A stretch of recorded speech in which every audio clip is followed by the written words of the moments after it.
Eke siphinde sangena thina apha ekhaya Jikelele akumnandi. Hey kumnandi ntombi yakubona.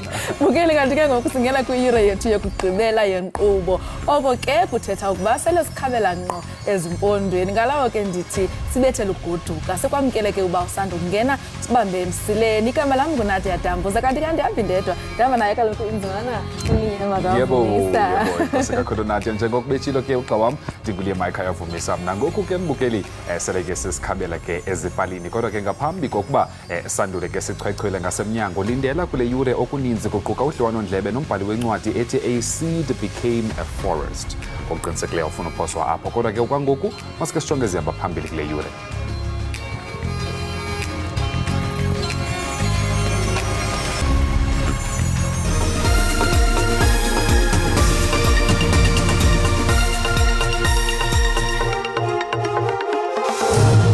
It brings me great joy to be talking to you as we gather to celebrate Christmas and this festive season. Usekela mongameli womzantsi Afrika umnumzana Paul Mashatile umemelele abemi beli ukuba babelane kunye nabo bahlelelekileyo ngeli xesha leziyunguma zeKrismesi.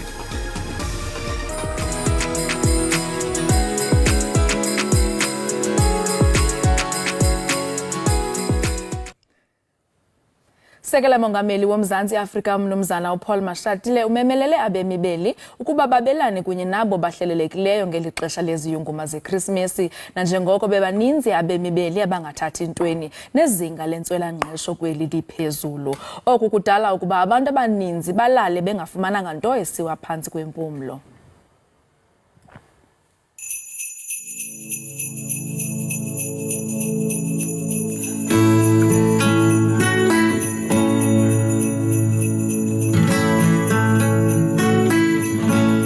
Compatriots, it brings me great joy to be talking to you as we gather to celebrate Christmas and this festive season, where we take a moment to reflect on the year that is ending, celebrating successes, but also acknowledging some of the challenges of the year. The festive season presents us with an opportunity to take a moment to think about those who are less fortunate than ourselves, the sick, vulnerable, and destitute, who are unable to fully enjoy the festive season because of the scourge of social ills. This reality is for us a reminder of how much change is still needed in our society, and we must collectively strive to make our country a better place for all to live in. I would like to express my appreciation and gratitude for the tireless efforts of the individuals who have played an important role in our country throughout this year. Health workers, law enforcement officials, firefighters, community workers, faith leaders, and traditional authorities, and all those who have shown much dedication to helping government to provide services to the people of South Africa, especially during this festive season. We appreciate your sacrifices and dedication. Ria leboga, akhensa, bayadanki, siyabonga. Finally, may this holiday season offer all South Africans and our visitors everlasting joy, peace, and happiness. Merry Christmas and a prosperous New Year. Okanti namaqela ezopolitiko namalungu epalamente adlulise iminqweno emihle kubemi beli abanye bathi nangona eli belijongene nemingeni emininzi kulo nyaka kodwa kukho ithemba ku-2024 babanqwenelela ke abemi beli okuhle ngeli xesha. It is that time of the year where all over the world we remember the birth of our Lord and Savior Jesus Christ. It is for that reason, on behalf of the African Christian Democratic Party, I wish you and your family a peaceful and blessed Christmas. Let us also work hard in our neighborhoods so that nobody goes hungry during this period. We know the problems that we continue to confront in society. We must be of help wherever we can. On behalf of the Freedom Front Plus, I want to wish each and everyone a joyful and a Merry Christmas. As we end the year and enter what is meant to be the festive season, we must acknowledge that for many South Africans, the season will not be festive, but will be stressful. Despite all these stresses, we wish all South Africans a peaceful season. And for those celebrating Christmas, we wish you a very Merry Christmas. The African Transformation Movement would like to take this opportunity to wish the Christian community of South Africa a happy Christmas and the citizens at large a happy festive season. The Pan-Africanist Congress of Azania wishes all God-loving people a Merry Christmas. It has been a difficult time in 2023 for many who have lost their loved ones through senseless crime and the treacherous roads and other ills of society. The country truly needs prayer. Okanti xa sihlabela mgama ubishophu yomkhulu wamatshetshi uThabo Makgopa umemelele abemi beli ukuba balwe nokusetyenziswa kakubi kwegunya. Ebesenza intshumayelo yakhe yonyaka yangokuhlwa yeKrismesi kwiCathedral yaseSt George's eKapa, uMakgopa uyigxeka kabukhali imfazwe yakwaSirayeli nePalestina. Ukanti ke kwelinye icala uPope Francis ukhokhele amaRoma ehlabathi kwiKrismesi ngomyalezo ochasene nemfazwe yaseGaza.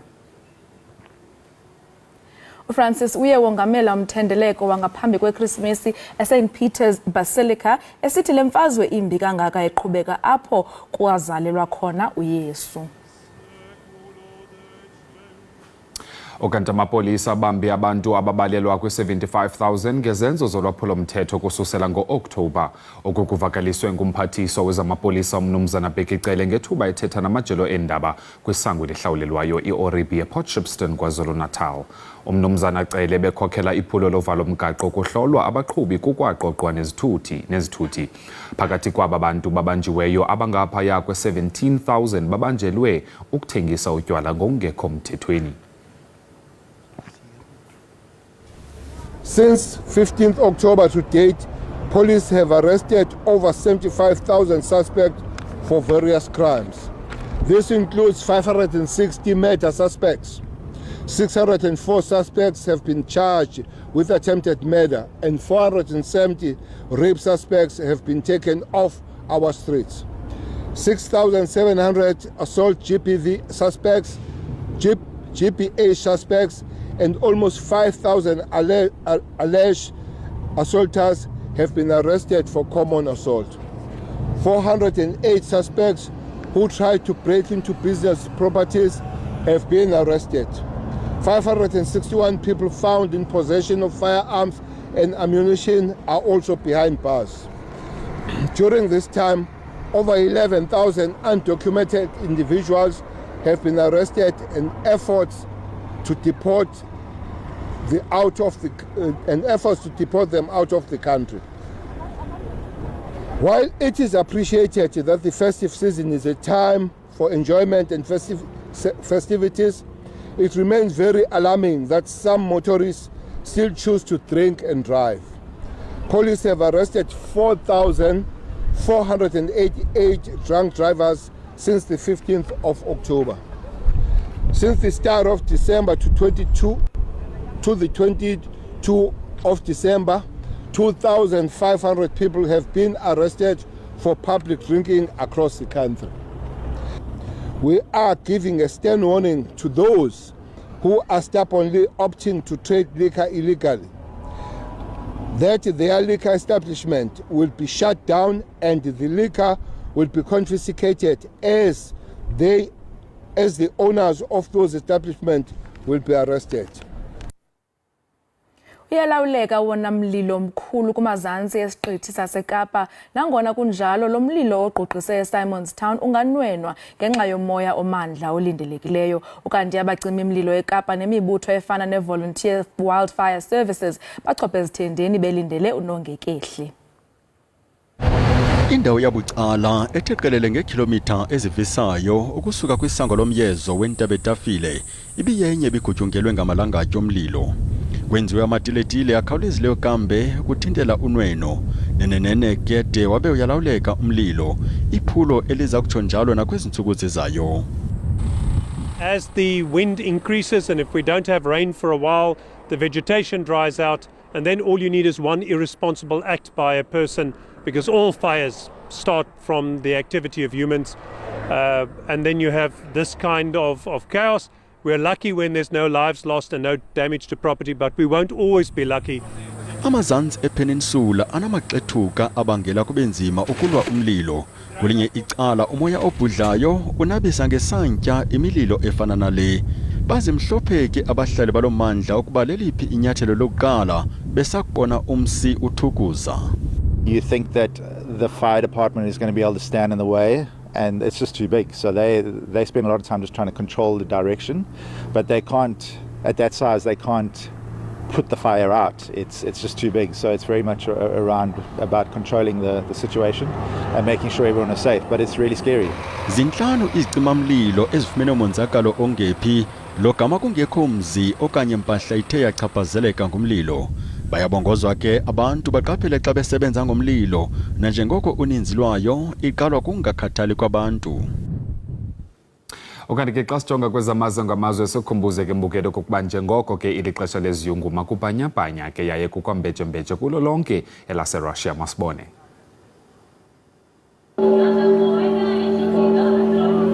Ithomile ukubonakala emkhangisi endaweni ekuyimakethe kuthengiswa kiyo izinto zokuhlobisa iMoscow Red Square ngesikhathi samaholiday la.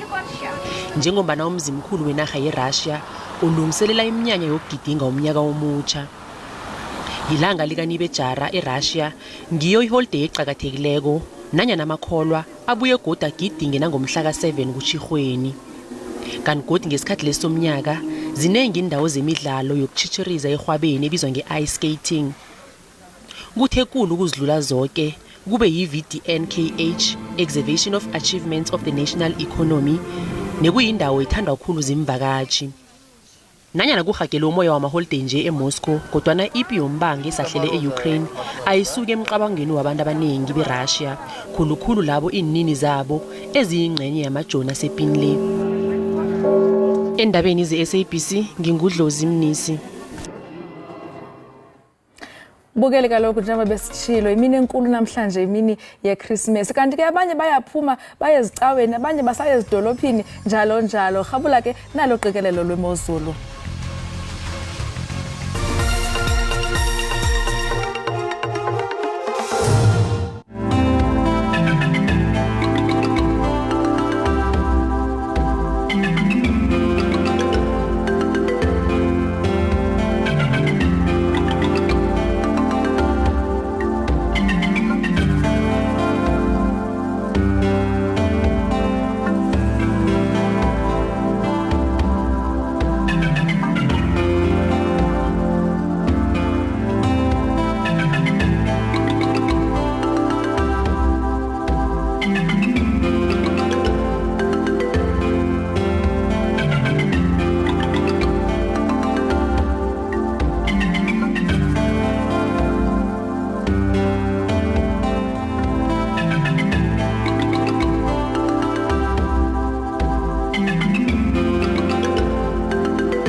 Enkosi ngokuhlala nathi usabukele inkqubo yakho ithanda kunene Ekhaya Jikelele. Bukele kaloku sekule kusondele kubathandi bejazz ukuba bazonwabise na njengoko umnyhadala weminyaka le iDurban Jazz Music Festival eThekwini iza kusingathwa. Ukufumana banzi ke ngoku sinxibelelana ngoZoom nogqirha uLindelani Mkhize basekwamkele enkqubeni ngalentsasa.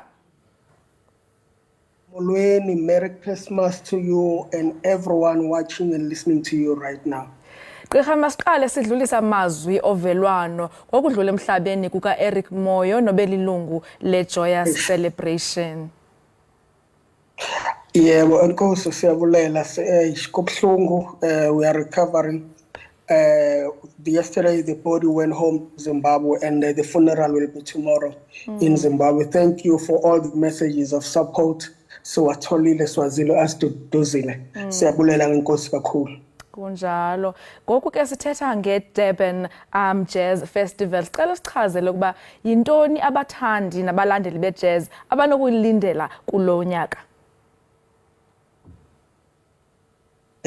Angikuzwa kahle iline yakho. Ibuye ngibalekele ngibuye ngakuzwa kahle kodwa sizothatha ngeDurban Jazz Festival today. Abalandeli beJazz Festival intoni abanothi bayilindele kulo nyaka? Oh, we are actually celebrating 21 years of the Durban Jazz Festival. We've been doing every year, very consistent, very improving. We call it the ultimate jazz experience in Durban. Siyenzela at the Hazelmere Dam, the beautiful landscape. We try and make sure we cover everyone from young to old. They get what they want, so they can. There's a lot that they can expect. And this year, since we are coming out of age, that's nice. Say Shy 21st today. Sienza in 2 legs. First leg, Sienza the Damini. Bring your picnic baskets. Come and enjoy this beautiful dam, this beautiful gem, Yasa Durban, which is it's an actual secret venue because even people who live in Durban, when they get there, they're like, wow, Durban is beautiful.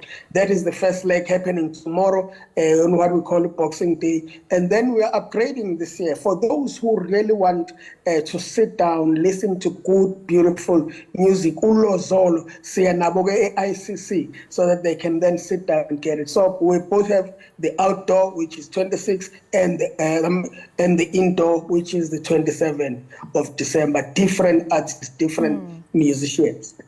Ungathi mhlambi zeziphi izinto enithe nadibana nazo kulamalungiselelo alomnyhadala? Because when we organize a show, we don't cut corners. I mean, you know, from a jazz celebration, we don't cut corners. We make sure that everything is done to the T. And those come up with heavy cost. So getting support from sponsorship, be it corporate, be it government, it's always a mission, but we push, we try. That has been an experience over the years. And so Kuba a challenge every time Funagasize with another installment of this particular event. But the actual event, it's a production. At Damini, there's nothing. So we kind of bring the whole village to town. The setup, the structures, the marquees, even the power, bringing a lot of generators to make sure that they power the venue. So all of those things go by my cost. But we try our best to deliver and send some sevens or mushe, all right, abantu basekhaya bawuthandayo. So it was so much good that whether it rains or it shines, the show goes on. Zesiphi imvumi esinozilindela namhlanje okanye ngomso? That is the exciting part. Ngomso imvumi njengoba ngisho ukuthi simixe ezabancane simixe ezabakhulile.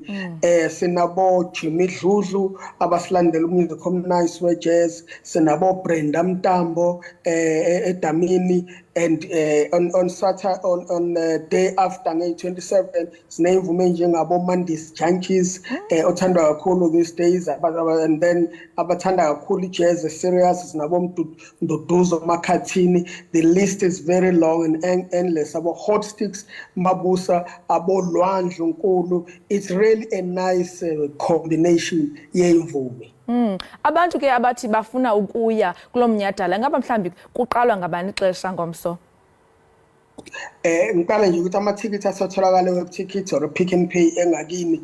Ngomso ama-gate siwavula ngo-10 so that because the place is huge, it's massive, then you choose your spot, whether you want to sit under the tree, whether you want to sit in front of the stage, whether you've got your own gazebo, your own umbrella, choose your spot for you, get your drying space, kahle. So ama-gate siwavula ngo-10, ishow iqala ngo-12 until the high wire. And then the following day, 27, ama-gate now again siwavula ngo-4 in the afternoon for a show to start at 5.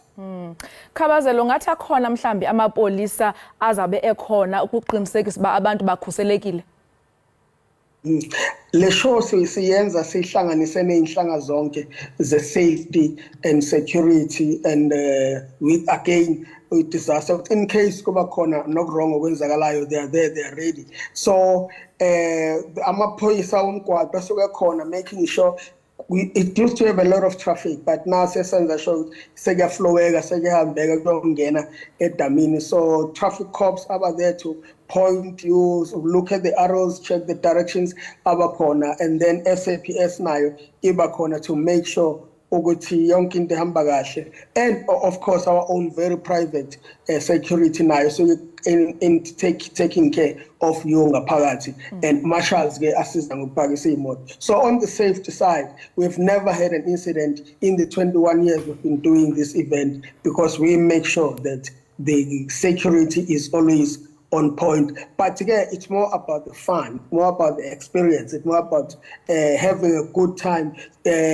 Ngokulesikhathi samanje abanye bagcina bumnandi ngoDisemba bekutholana laba bangakuthenga ithicket lakho, make sure ukuthi usuready for edamini liyenzeka futhi 21 years of very good musical journey and musical experience. Njengoba sawutshilo ke bakhona imvumi ezithandwayo nezithenjiwe ezizawuthi zicule kulomnyadala omkhulu kangaka. Kaloku siyafuna noyazi ba ngobani abazabe bewusingathile, mhlawumbi o-MC ozawuthi ephethe inkqubo. Abo-MC ke bahlukene from variety of industries who come in basibambele umculo. I'm aware ukuthi on May 27, Somiz is one of those MCs.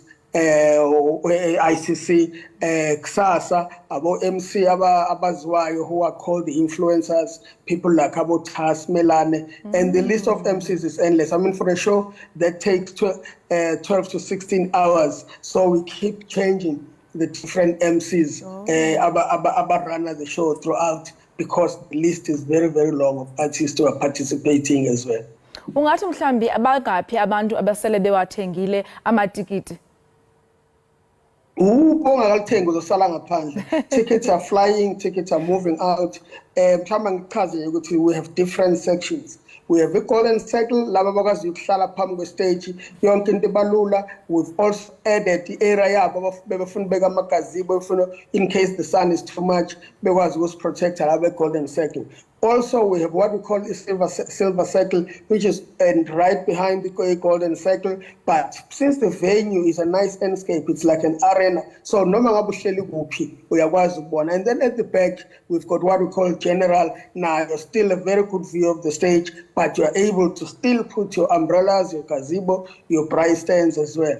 And huge, massive parking. So besungena ngaphakathi, we are safe, we are protected, everything is right. So you don't have to worry about anything. When I just bring yourself, bring your friends, bring your company, and it's a nice show to go as a group of people, whether it's Stokfela, it's your time with your family together, your group of friends. This is the show not to be able to attend. Make sure you join us at the Durban Jazz Festival. It has a mere time tomorrow, May 26, and at the ICC, May 27. Mkhize sininqonelela impumelelo kulomnyadala omkhulu kangaka, nibe nosuku oluhle. Siyabulela mama, siyabulela wena nabalaleli nababukeli bakho. So bona edamini nawe. Merry Christmas. Merry Christmas to you. Thank you. Enkosi. Lowo ke mbukeli bengugqirha uLindelani Mkhize esichazela kaloku ngomnyhadala omkhulu iDurban Jazz Festival ezawuthi iqale kaloku ngomso. Nihambe ke niyobaxhasa bethuna kaloku thina silapha eGauteng Liam. Yes, Asiyindawo. Bukeli masithi qhu evenkileni siyabuya.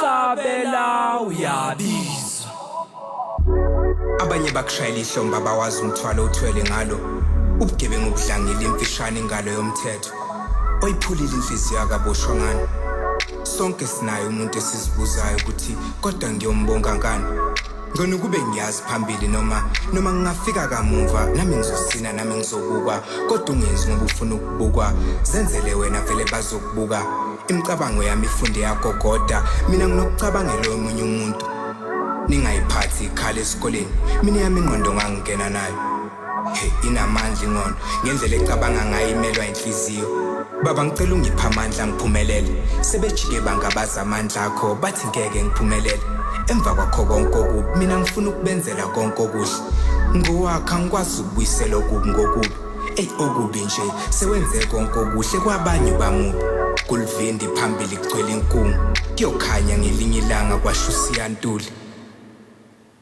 Determined to be great, I only mind my business. As soon as I make it, I am buying taxes. I've been rolling it up, I've been trying to get my juice back. I've been so patient, I've been paying the dues. I've been rolling it up, I've been trying to get my juice back. I beg to differ, I'm just chasing the bag.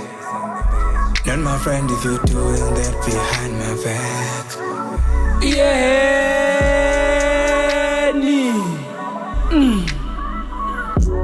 wasudilika kwasephuka idindi kwantindizela izibhakabhaka kwathipa kudilika intaba kusukuthuli kumkhokhe tuzamela ukuvalela impumelelo unyulo ngaka ulithatha phi kwabaya kwampumelelo kakade uphutando lungelo noma lungelo niyabona lokho enanikwenza ukuthi akulungile salandelo kosifika namthwalo umthwalo uyasinda manje silandela impande yesono sesiphenduka izona siphenduka izono zalo mhlaba xola inhliziyo yami abanako ukuthanda bonke ngithi awusiyona kwayona sithandi sonke buka nje yayizela umprofeti ngepeni nephepha asinde ngolimlo umzilanka thambale.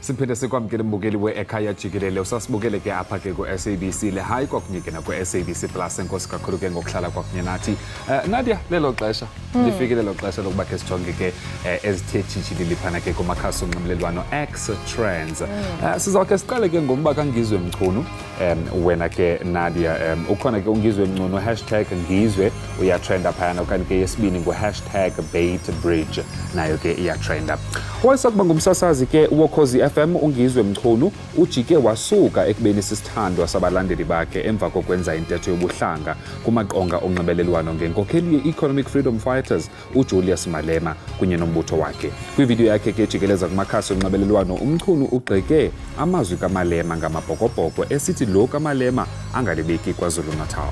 Yakhumbula ke mbukeli ukuba uMalema wagxeka amabhokobhoko esithi ijezi yawo imele ukulawulwa kwabamhlophe.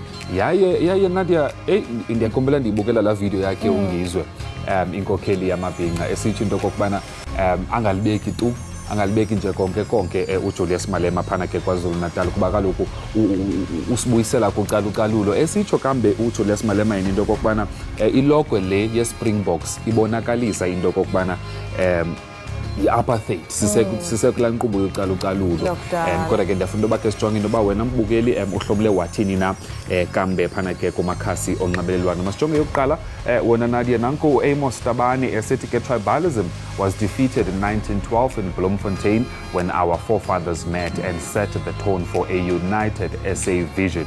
We must not allow it to raise its ugly head.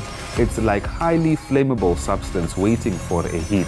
Hashtag Ngizwe Mkhulu must be called to order. Esitsho ke nyani ke uAmos phayana into kokuba kudala inyawo zigcwele udaka kudala sazama into kokuba silwe le nkqubo yocalucalulo so ke masingabuyiselwa emva yaye masijonge phambili.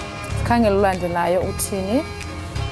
Uthi kuninzi nje okurongo ngathi abantu abantsundu. Guys, there's so many Ngizwes out there. The thing is, during the transition from apartheid government to the so-called democracy, we lost many things than the ones we believe we gained. Not educating natives about African history was a big loss. Uyaphawula ke naye Liema uthi kuninzi iseninzi into efuneka ilungisiwe kuba kaloku usuka kwethu ku-apartheid ukungena apha kwi-democracy zininzi izinto ezingazange azithethwe okanye ezingazange zicaciswe ebantwini. Okanye ke masijonge enye elandelayo embalelwano nanko Manzini Zungu esithi I hate tribalism with my heart and soul. It's even worse for tribalists. These people like Ngizwe who thrive on insulting other nations must be treated exactly the same way as we treat racist people.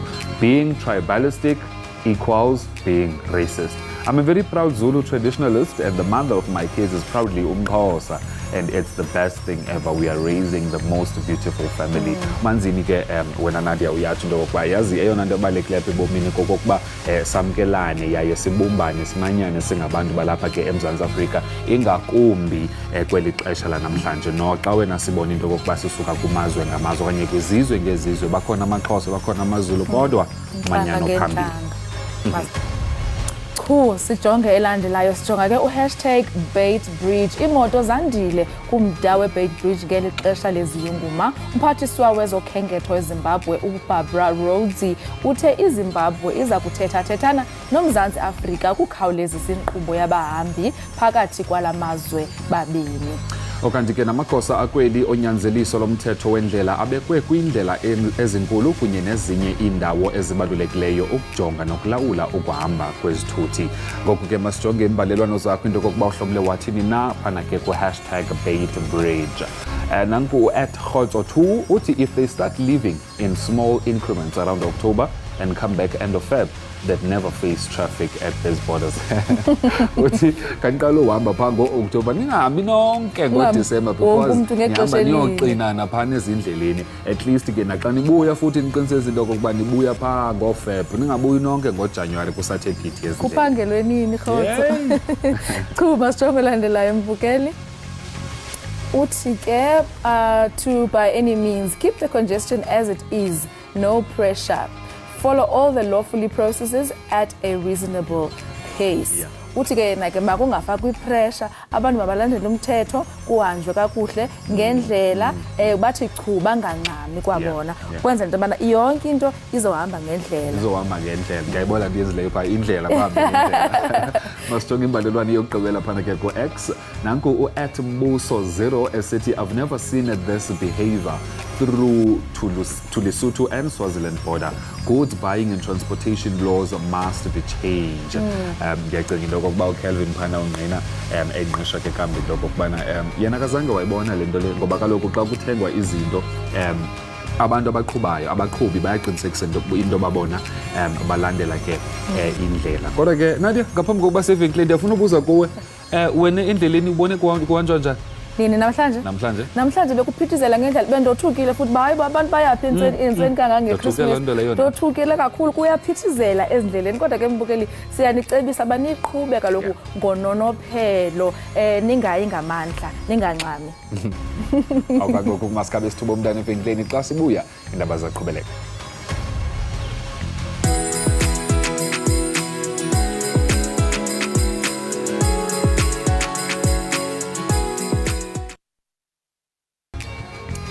siphinde sikwamkela kwakhona apha ke ku-SABC le hayi kwakunike na ku-SABC Plus inkqubo ithi Ekhaya Jikelele kanti ke nawe ngokuqinisekileyo ulapha ke ekhaya kwakunye nathi singabasasazi nababhexeshi bale nkqubo.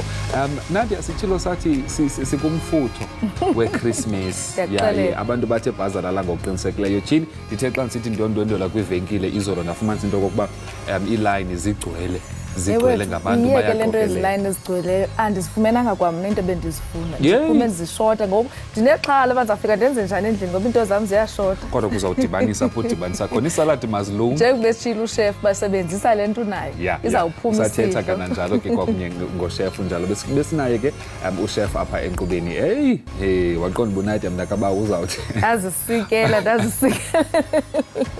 kamnandi bukeli uphosiwe bekumnandi apha enkqubeni kaloku chef esichazela into yobana kuninzi onokwenza ngezinto onazo apho ekhabhathini. Siyaqonda kaloku uba imali noko ayintlanga ezibhokothweni bunzima lo nyaka ka-2023. Kanti ke nompume bekhona apha enkqubeni naye ke esikhanyisela kuba ke engumntu oligcisa esenza i-visual artist uyi-visual artist Xabe yaye imizobo yakhe intle kakhulu and uyatsho shem into kokuba wenza umsebenzi oncomekayo ikhona imali ayifumanayo. Alright, kanti ke xa siqhubela phambili ke mbukeli uTshepo Nketle owaziwa ngelithi Duke of Light wazalelwa waze wakhulela eKapa eNtshona Koloni ungumbhali ke weencwadi eziliqela eziquka ethi The Seed Became the Forest phakathi kwezinye. Ingaba yintoni mhlawumbe equlathwe yile ncwadi yaye uthini umyalezo wayo? Sixhumana naye ke kuZoom ukuze asinabisele banzi ngencwadi yakhe. Tshepo, mandikubuliseni kwamkele enkqubeni. Hello. Bulisile mhlekazi, mandibulise kuna kwestudio nabaphulaphula ekhaya. Enkosi kakhulu bhuti. Mamela ke Tshepo, ibali lakho lokuqala kwincwadi ethi The Seed Became a Forest sicaphula umba wothando nobubele. Elixheko nangona lenzelwa amayelenqe aliqela ngabahlali belali emva kokuba le lali iguquke yaba intlango lafumanisa entliziyweni yalo kuba lixolele kwaye libanike amanzi ababewadinga. Ingaba mhlawumbi kutheni ukhethe ugqiba elibali lifutshane ngoxolo nothando? Siphila kwixesha elinzima mhlekazi wami apho abantu bangasenabuntu, abantu babambana ngenhliziyo babe neziqhiba ngezinto ebebenozithetha bazilungise baqhubekeke bonwabele ubomi baxhasane kuncedwane. So ke ngoku intsingiselo yelibali kusekubeni into yobana noba uthini na noba abantu baye bakuthatha kanjani na kodwa ekupheleni kufuneka ube ngumntu onoxolo ube ngumntu onothando ukwazi into yobana uphilisane nabantu kuba bazawufunda nabo kuwe besawubona into yobana ungumntu oxolelayo. Ukwaphinde wakhankanya nomba obaluleke kakhulu wokwenza impazamo nokufunda kuzo. Ungathi mhlawumbi intoni le ufuna into yoba abafundi bale ncwadi bayifunde ngakumbi into ebandakanya impazamo? Yeah. Kukho into esikhula nayo singabantu ecinga into yobana apha ebomini it's either wenza impazamo okanye wenza okuhle okanye it's either uyafeyila okanye uyaphumelela. Now abantu ke ngoku ngelibali ndizama ukuveza ukuba impazamo ezi zikwayinxalenye yejeni yakho yobomi. Kubalulekile xa ungumntu ebomini uyamkela into yobana impazamo zawuzenza akekho umntu ozenza imanyala emhlabeni.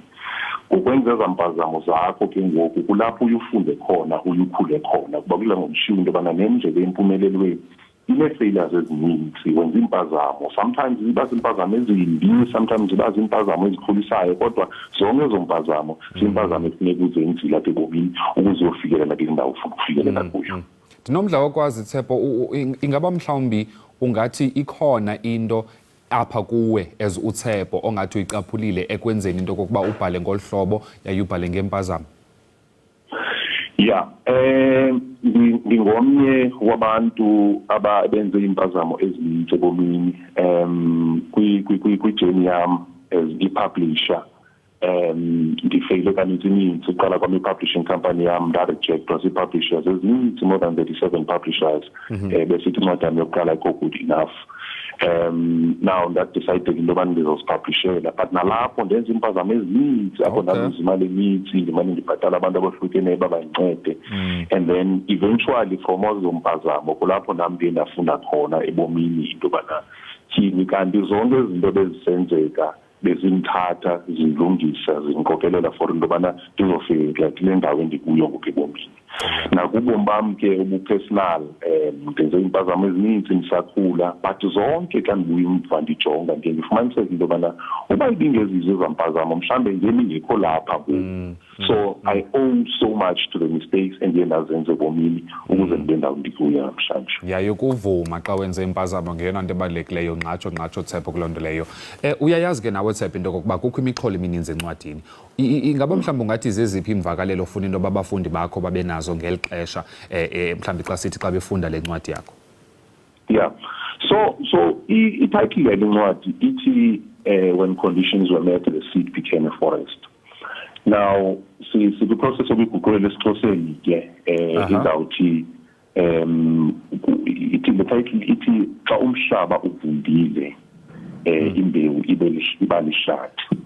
So into ethetha ukuthi ke ngoku apha ebomini sizalwa kwikona ngekona sine-background ezohlukeneyo ubuninzi bethu sisuka kumakhaya angathethi ntweni.